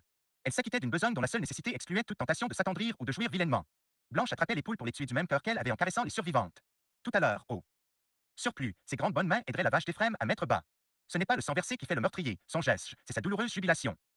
Vers 6 heures du soir, il commença de pleuvoir à petites larmes rondes depuis l'aube suspendue. Ça va être de durée, annonça M. Ducasse. Je le trouvais sombre, avec dans les yeux parfois une lueur inquiétante. Qui a essayé aujourd'hui d'une de ces haines impuissantes qui ne rongeait que lui? Madame Ducasse posa tout sur la table deux méchantes lampes au globe terne. Elle avait des gestes sans rudesse, un peu lents. Lorsqu'elle touchait l'épaule de Laura, celle-ci ne sursautait point. À sa mère seule, la misérable parfois souriait, ou plutôt les muscles raidis de sa figure sans âge tentaient une espèce de déchirante grimace. Monsieur Ducasse, délibérément, nous tourna le dos pour s'asseoir devant le grillage de la porte, face à ses bâtiments, à ses terres, à ses songes. Il ne nous voyait pas, ne pensait sûrement pas à nous. D'où venait donc que je n'arrivais pas à fixer ma pensée sur ma lecture dès qu'il était là? Épiant Blanche, je la surpris à explorer avidement, bien que par traîtrise. La nuque, les épaules, le dos de son père, comme si elle était devant une énigme. Laura ne bougeait pas plus qu'un meuble. Bientôt sa mère lui ferait un signe et elle montrait Labo, sans dire bonsoir, pour une nuit à peine plus noire que ses jours. Il ne viendrait personne, quoique de la route on put distinguer de la lumière aux fenêtres. Lentement, chacun glissait sans heure dans la tristesse. La pluie tombait toujours, mais ne faisait pas plus de bruit que la nuit. On se prenait à douter qu'il y eût, encore tout enveloppé de faux mystères, un jour nouveau à naître ici. On doutait davantage de la réalité des villes. Nous étions 5 personnes à respirer sans sécurité, bien que rien ne pût se produire d'inattendu, que notre maison reposât solidement sur le sol et que la tâche fût faite. Il aurait suffi de rire, de causer, tout bonnement, ainsi qu'une famille rit et cause-le. Soir pour ne pas penser à la pluie, ne pas l'entendre tomber. On ne l'entendait pas, c'est vrai, on la voyait, au contraire, entourer la maison et celle-ci se laissait noyer tel un bateau trahi. Aucun de nous, je pense, ce soir-là, n'aurait seulement bougé en voyant l'eau déjà mouiller ses jambes. Selon mon humeur, je me querellais ou me moquais. Ou bien je me faisais honte, c'est indigne. Me tensais, allongé sur mon lit à l'heure de la sieste, ou marchant. Dans le sentier où est couverte de framboises. Comment y te voici hébergé par de braves gens et tu ne sais pas le reconnaître? Au contraire, tu suspectes tout, et même le silence, d'abriter une histoire horrible dont tu serais en peine d'ailleurs de prouver un iota. Ce qui était exact. Écoute, dis-toi que ton imagination est malade, c'est probablement ce que pense au fond le docteur. Tout ce que depuis 10 jours tu crois deviner ici de tragédie cuvée est faux et absurde. Trop lu, ma fille, trop écrit de contes invraisemblables, vois-tu? Je me raisonnais.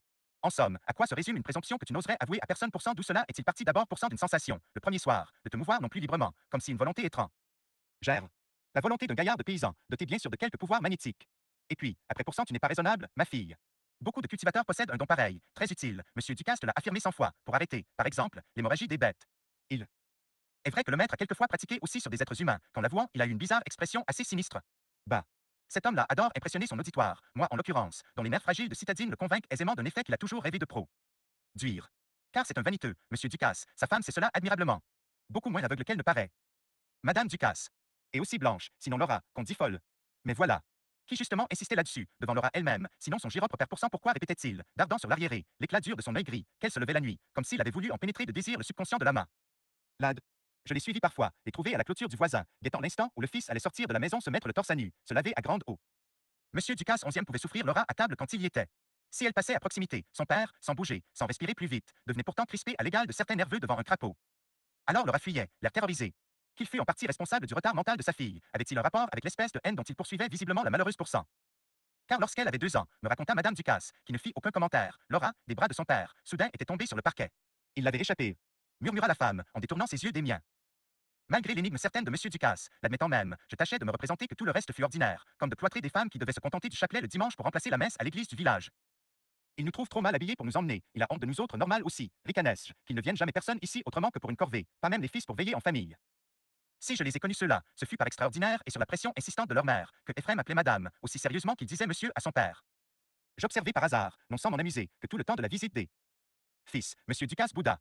Lui, si volontiers bavard avec moi quand nous étions seuls, la présence de l'épouse et des filles ne comptant pas du tout, maintenant que d'autres hommes partageaient mon attention, se taisait, hautain, retiré, inaccessible. Madame Ducasse me parut ce matin la plus brisée de corps et d'âme, l'aura plus sale et plus sauvage que jamais, blanche même. C était étouffant dans la cuisine, chauffé à blanc pour y cuire les confitures. Personne ne levait la tête de dessus sa besogne, connu si cela n'eut aucune importance que l'on fût dans les jours les plus proches du cœur de l'été. Pourtant certains matins de juillet, ne dirait-on pas qu'ils viennent embrasser les choses, mais sans les éveiller. Et puis se poser sur elles que l'on voit à travers. Ces matins-là parfois les enfants font le geste de les cueillir, tandis que nous éprouvons une peine doucement déchirante à penser à notre ancien cœur. À quoi pensaient les femmes de la maison? Ducasse, travaillant avec des gestes de jour de pluie. Il me vint l'idée incongrue de leur crier que Dieu était dans la cour. Je ne suis pas certaine aujourd'hui encore qu'elle eusse couru voir. Non que la foi manqua, mais peut-être l'espérance. Cette nuit-là, après 24 heures d'une fine pluie, la lune se leva sur toute la campagne rafraîchie dont l'odeur de foin mûr envahissait ma chambre. Les bras passés sous la nuque, fumant beaucoup sans arriver à me rassasier, je réfléchissais. De la chambre d'en face me parvenait le ronflement de Blanche. Laura, elle, devait dormir ainsi qu'une brute, d'un sommeil terrassé. Je les imaginais toutes deux sur leur paillasse, fenêtres closes, leurs guenilles accrochées au mur, et l'inévitable pot de chambre au milieu du réduit. Car je m'étais permis de pousser la porte, une fois que j'y étais seul à l'étage. Ce que je vis et respirai en une minute dans une pièce minuscule, sans air, sans lumière, et qui prétendait être une chambre féminine, ne se délogera jamais de ma mémoire. Monsieur Ducasse logeait mieux ses cochons que ses filles. Ce que je n'arrivais pas à comprendre pourtant, c'est que Blanche, capable de me donner à moi des rideaux et des draps à peu près propres, ne songea point, pour sa sœur et pour elle, à nettoyer sinon à orner leur mansarde Y eut-il jamais une tentative de peinturer les murs cuirassés de suie, quelques seaux d'eau sur le plancher et dans la vitre opaque d'un œil de bœuf? 2 paillasses, recouvertes de ce qui naguère probablement avait été des couvertures, recevaient chaque soir depuis l'enfance 2 corps rompus, 2 âmes exténuées. Cependant, avant de sombrer dans une inconscience terrifiante, les sœurs Ducasse parfois, j'en suis persuadé, posaient les yeux sur des images pieuses, peut-être même essayaient de prier. Je tressaillis à un craquement venu d'en bas, qui me parut être un pas sur le parquet. Qui marchait pour Laura? Son père pourcent ma porte était verrouillée, mais au premier indice que quelqu'un voulut l'éprouver, je savais que j'enjamberais la croisée. C'était courir le risque de me blesser, je me tuerais peut-être. Qu'importe. Mes nerfs avaient atteint un tel degré de tension qu'ils commandaient seule toute réaction. J'ai touché cette minute-là à la terreur. Terreur de la nuit, du silence, une chambre étroite où on entend cogner son propre cœur dans sa poitrine comme un objet sonore, étranger à soi, qui va trahir votre présence à force de tapage. Une espèce de roulement étoffé succéda à ce que j'avais pris pour des pas humains. Cela, cette fois, venait de l'extérieur et ressemblait de plus en plus à quelques danses sur la terre gazonnée. Je bondis de mon lit, courus à la fenêtre, où je demeurai saisi, un cri d'admiration échappant à mes lèvres sèches. Les deux chevaux noirs de mon hôte, crièrent à la brise, galopaient sous la lune, ivres d'une liberté qu'ils étaient seuls, de tous les habitants du royaume maudit, à connaître. Quand je fus assuré que mon séjour chez les Ducasse n'était pas un mauvais rêve, je pris peur, non de ce qui pouvait arriver, mais du sort que, entre mes mains, connaîtrait peut-être une histoire sans commencement ni fin. Oui, je me suis défendu, tant et aussi longtemps que j'y ai pu, fermant les yeux sur des faits pour le moins déconcertants. Comme, par exemple, les insomnies d'un homme pourtant harassé, qui, elle, avait aucune raison de ne pas dormir profondément à 3 heures du matin. Moi aussi j'y ai voulu traiter Laura en irresponsable, quoique, dès le troisième jour, j'y ai été certaine que, délivrée de la présence paternelle, la pauvre pourrait encore guérir. Enfin, combien de fois ai-je fait mine de ne rien voir quand M. Ducasse appelait sa femme pour quelques mots à voix étouffée qu'elle écoutait, tête basse. Ensuite, elle tentait maladroitement de renier des bribes de confidence échappées à son cœur trop lourd. Mais un jour que, outré, je m'apprêtais à remplacer Laura, malade, sa mère voulut me retenir. Elle avait l'air suppliant, elle faisait non de la tête malgré mes protestations. Je finis par lui dire que j'assumais toute la responsabilité de mon intervention et que j'y en avertirais M. Ducasse aussitôt. Il faut lui faire honte, Madame Ducasse, je vous assure. Laura est souffrante, elle est incapable d'aller chercher les vaches au pré. Votre mari pourtant croit avoir le droit. De l'Y obligé. C'est révoltant à la fin. Je sentais la main de Madame Ducasse trembler sur mon bras, son pauvre visage sans attrait, gris et morne comme ses cheveux, était tiraillé de tiques. Soudain les yeux s'emplirent de larmes qui débordèrent sur les joues abondamment et Madame Ducasse pleura, face offerte, sans un sanglot. Jamais je n'aurais pensé que tant de larmes puissent encore couler de ses yeux éteints, ni qu'une émotion fût assez violente pour redonner vie à une créature. Je regardais pleurer Madame Ducasse, moi-même bouleversé, ne sachant ni ce qu'il fallait dire, ni ce qu'il fallait faire. Et dans la crainte, cette fois avouée, de voir entrer Monsieur Ducasse. Que-t-il pensait devant les larmes de sa femme? Certainement que j'en savais à présent trop long. Déjà J avait observé chez lui une réserve méfiante, exprimée sans embâche par ses implacables prunelles. Car il faisait parfois le tour de nous trois, si J ose dire, d'un pesant regard sur lequel défaille l'éléphant de sa maison. Il commençait certainement à regretter ma présence chez lui. Il n'avait pas prévu d'amitié possible entre Madame Ducasse et moi. Nous surprendre maintenant, pleurant ensemble, ne l'effrayerait-il point comme la preuve que je savais tout? Parfois, il est vrai, j'avais le désir d'en finir pour l'acculer à la vérité. Quelle vérité? J'avais peur de l'apprendre et qu'elle fût trop accablante à connaître. Pourtant, si je songeais à Madame Ducasse et à Blanche, si je regardais la triste Laura, je me disais que la plus élémentaire solidarité humaine me commandait d'intervenir. Mais seul que pouvais-je? J'y pensais au curé du village, au maire, et même au boucher. Puis, je pensais à Ephrem, si blond et si serein qu'il ne paraissait pas de la famille. À tout ce monde, quoi dire? Ce que je pressentais d'insolite ici depuis 20 jours tenait en somme à rien qui pût se démontrer. Or, mes soupçons à présent étaient si graves que personne ne m'écouterait sans preuve. Et telle que je connaissais maintenant Blanche, sa mère et même Laura, jamais, jamais aucune d'elles ne révélerait ce qui se passait, ce qui s'était passé entre quatre murs. Je les voyais d'avance, lèvres serrées. Peut-être me haïssant de les avoir trahis, Madame Ducasse surtout, qui bégayait à l'instant même, s'essuyant le visage de ses paumes rudes. J'aurais pas dû. Pardon. Ça m'a fait tant de bien, si vous saviez. Si vous saviez. Reprit-elle, dans une sorte de cri aussitôt rentré, avalé avec les dernières larmes. Elle s'enfuit. Je n'eus pas le courage de la retenir. Qu'est-ce que le temps contre certaines images, certaines émotions à racines obscures et profondes comme les premières révélations du mal? Sans effort, je revois, à plus de 10 ans de distance, un domaine, me semble-t-il, que je reconnaîtrais entre mille, pourtant tout ça. Peu près semblable dans la campagne québécoise. De même, nulle transformation de la vieillesse ne peut altérer dans ma mémoire une silhouette d'homme grand, blond, aux traits coupants, d'épaules rondes, planté au milieu des choses telles quelles que mauvais Dieu des lieux. Monsieur Ducasse. Se promène-t-il encore autour de la grange et de la porcherie, de son pas souple, silencieux, ivre d'orgueil, qui défiait Dieu par peur de tomber à genoux? Pensez à cela, y pensez vraiment, comme la Bible en parle. Immensité. Infini. Sans commencement, sans fin. Hein? Y penser de même, ce serait éclaté de terreur. Parfois, il se saisissait le crâne à deux mains, est-ce vrai? Bégayait-il, est-ce vrai? Mais il était un néophyte plein des traîtrises de la mer sur laquelle il avait longtemps vogué. Quand je connus son premier métier, je m'expliquai alors un chaotique mélange de science et de superstition, le goût des rêves à la dérive sur les passions des hommes dont l'ancien marin évoquait les solitudes innombrables. Son langage même était celui d'un chasseur d'images et de sensations. Il avait la voix puissante du flot avec parfois des houles de colère ou de désespoir. Il murmurait, levant sur les femmes de sa maison son œil glacé que hantait parfois le désir d'expérience diabolique, si elles avaient voulu. Si elles avaient compris. Mais il n'achevait pas cette phrase, commencée sans doute pour lui seul, et que je n'étais pas vraiment destiné à entendre. Je regardais Madame Ducasse, Blanche, sa sœur, leur figure créée par Dieu qu'un fou, peut-être génial, probablement rêva de refaire. Et l'accident survenu alors à enfant prenait dans ma pensée une signification monstrueuse. Sans doute j'y étais venu trop tard. Tout le drame de cette famille était depuis longtemps joué. Il en subsistait dans les âmes, comme sur les murs, un peu de cendre qu'on évitait de remuer.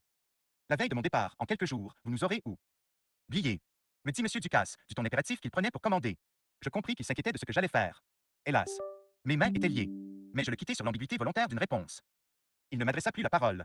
Pendant la dernière soirée, laquelle heureusement fut un peu bousculée par l'adieu des fils, je sentis souvent, non sans malaise, les prunelles d'acier fixées sur moi. Une fois, nos regards se croisèrent.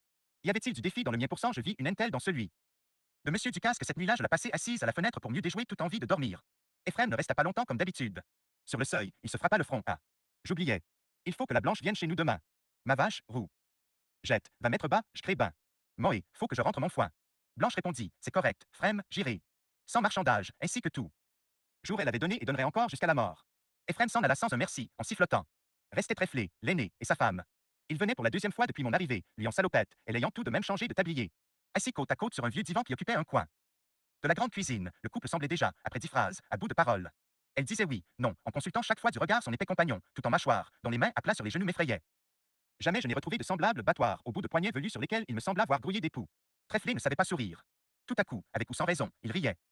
Le rire de Blanche, pensais-je, l'air stupide de Laura. Mais ni la sainte bonté de sa mère, ni la cruauté raffinée de son père.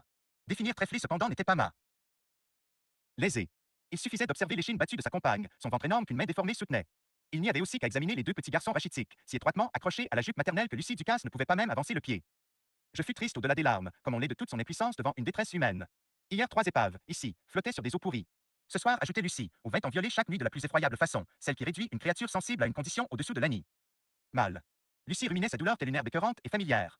Peut-être pourtant j'y exagérais et Trèflé n'était pas la brute immonde que son aspect laissait croire.